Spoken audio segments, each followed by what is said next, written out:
كاني بريفا برين اسماعيل سعيد كانال بادینان سات آکره افرو 26 سال به سردمزراندنا کانال گل کردستان دا درواز بن میدیاکار و کادرین وی کانالی جید بیشن اد بزاف گهاندنا خدمت نیدانه بو زیادتر برف پیش و چونه وی کانالی گلی کردستان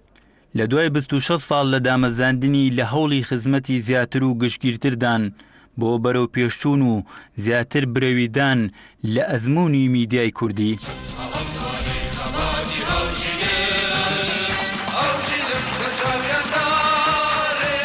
گەلی کوردستان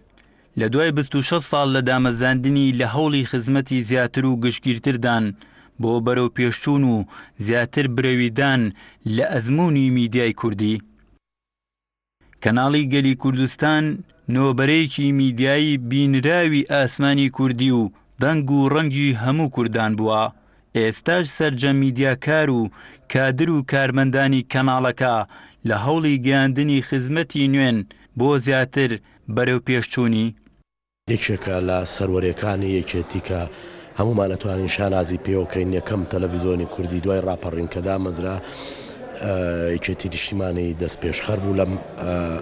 دەستپێکەیە و توانی یەکەم کەناڵی کوردی دابمەزرێنێ. ئەم کەناڵە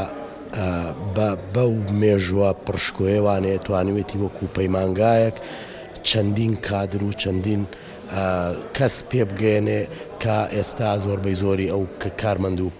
کەسە پێشکەوتوانی کە لە کەناڵەکانی کە کار دەکەن لێرەوانێ کاریان کردو و ئێرە ئەو فێرگەیە بۆ ئەو پەیمانگایە بۆ ئەو زانکۆیە بۆ کە توانیوێتی چەندین جیل لێرەوانە پێ بگەێنێ و لە ساڵیادی 26 ساڵەیە کەم شت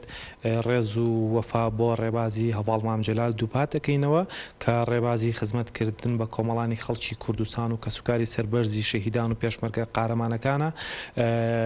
لەگەڵ ئەوانە بەردەوامە بین کە کەناڵی گەلی کوردستان کەناڵی کۆمەڵانی خەڵکی کوردستانە بە سەرجەم چین و توێژە جیاجیەکانەوە. ئێمە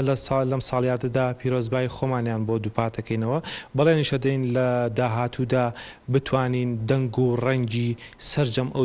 چین و توێژە جیاجیانە بین